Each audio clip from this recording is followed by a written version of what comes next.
हाय। तो जैसा कि थंबनेल और टाइटल में देख के आपको पता चल रहा है कि ये जो है एक रिव्यू वीडियो है मैकबुक नियो का। तो वीडियो शुरू करने से पहले मैं आपको ये बता दूं कि ये कोई इन जनरल रिव्यू वीडियो नहीं है। ये स्पेसिफिकली क्यूरेटेड है डिज़ाइन कम्युनिटी के लिए। तो आप अगर कोई ऐसा इंडिविजुअल हो जो कि डिज़ाइन कम्युनिटी में बिलोंग नहीं करता या फिर आपको डिज़ाइन से कोई लेना देना नहीं है, तो हो सकता है कि इस वीडियो में मेंशन किया गया पॉइंट आपके रिक्वायरमेंट के साथ अलाइन ना करे। तो उस केस में आप इस वीडियो को स्किप भी कर सकते हो। However, if you still choose to continue with us, you are most welcome to do so. So yeah, let's start with the actual discussion of the day कि आपको मैकबुक नियो जो है consider करना चाहिए या नहीं। मैकबुक नियो जो है कल ही रात को लॉन्च हुआ है और ये कुछ दिन बाद इंडिया में भी 50 से लेके 59,000 के बीच मिलना शुरू हो जाएगा। तो इस प्राइस पॉइंट में हम लोगों में से बहुत लोग सोच रहा होगा कि एक बहुत ही वैल्यू फॉर मनी ऑप्शन ये हो सकता है। तो क्या सच में ये value for money option designers के लिए है या नहीं, चलिए समझते हैं। तो एप्पल जो है ये इस प्रोडक्ट को मार्केट ही ये बोल के कर रहा है कि ये एक परफेक्ट स्टूडेंट डिवाइस है। पर अगर आप इसका स्पेसिफिकेशन और इसका फीचर देखोगे तो आपको क्लियरली पता चलेगा कि ये सिर्फ उन स्टूडेंट के लिए एक परफेक्ट डिवाइस है जो कि अपना लैपटॉप बहुत ही लाइट टास्क के लिए यूज़ करता है डे टू डे।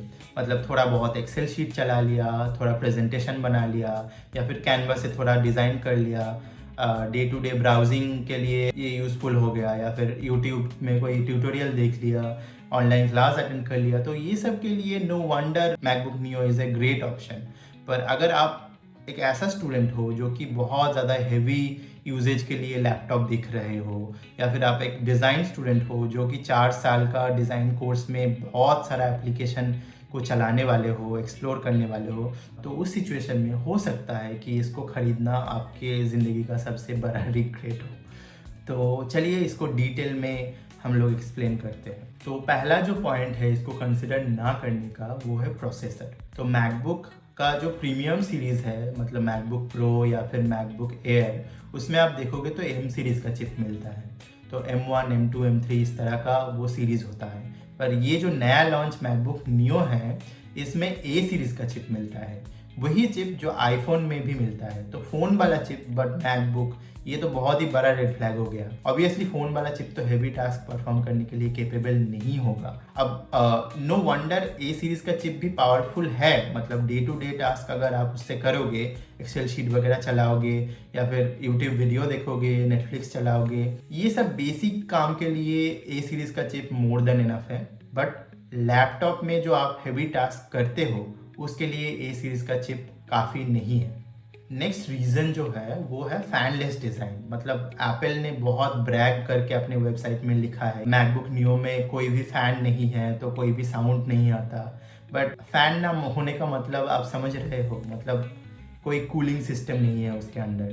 तो अगर कोई डिवाइस में फ़ैन नहीं है तो वो कितना हीट अप होगा ये आप समझ सकते हो। तो अब जब भी कोई हैवी एप्लीकेशन उसमें चलाओगे तो मशीन बहुत ज़्यादा गर्म होगा, और जब गर्म होगा तो मशीन ऑब्वियसली लैग करेगा। थर्ड पॉइंट जो है वो है इसका रैम। तो इसमें सिर्फ 8 GB ऑफ रैम है जो कि अपग्रेडेबल भी नहीं है। तो जहाँ पे एक बेसिक फ़ोटोशॉप चलाने के लिए भी आपको एटलीस्ट 16 GB ऑफ रैम चाहिए होता है, वहाँ पे 8 GB ऑफ रैम के साथ आप क्या ही कर लोगे। तो ये भी आपको दिमाग में रखना है। थर्ड पॉइंट जो है वो है डिस्प्ले। मतलब इसका डिस्प्ले काफ़ी अच्छा है वीडियोस वगैरह देखने के लिए, डे टू डे टास्क करने के लिए। But when it comes to professional editing या फिर कलर ग्रेडिंग, तो उस केस में मैकबुक प्रो या फिर मैकबुक एयर में ट्रू टोन मिलता है या फिर P3 कलर भी मिलता है जो कि मैकबुक नियो में नहीं मिलता है आपको। तो वो भी एक ड्रॉबैक हो गया। तो लास्ट पॉइंट जो है वो है पोर्ट या फिर कनेक्टिविटी का। तो मैकबुक का जो ये मॉडल है नियो, तो इसमें जो है टाइप सी पोर्ट 2 दिया गया है।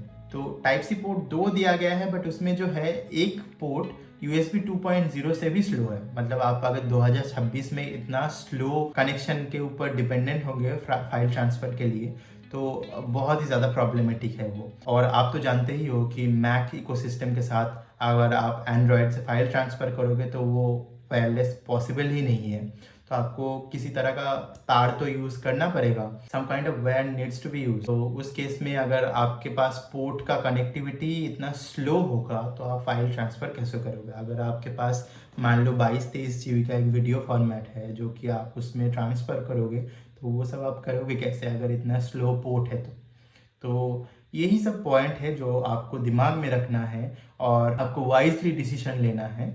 मेरा मानोगे तो मैं बोलूँगा कि आपको अगर मैकबुक ही चाहिए तो आप थोड़ा सा और पैसा जोड़ो और मैकबुक प्रो या फिर मैकबुक एयर की तरफ जाओ, या फिर आपका बजट अगर टाइट है तो आप विंडोज़ लैपटॉप की तरफ जाओ, या फिर सेकेंड हैंड मैकबुक भी आप कंसिडर कर सकते हो। रिफर्बिश ऑप्शन भी आजकल मार्केट में आता है, आप वो भी कंसिडर कर सकते हो।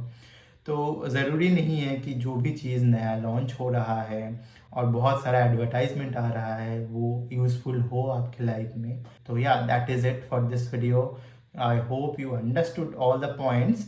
However, if you have any question, you can comment down below. So yeah, thanks for watching.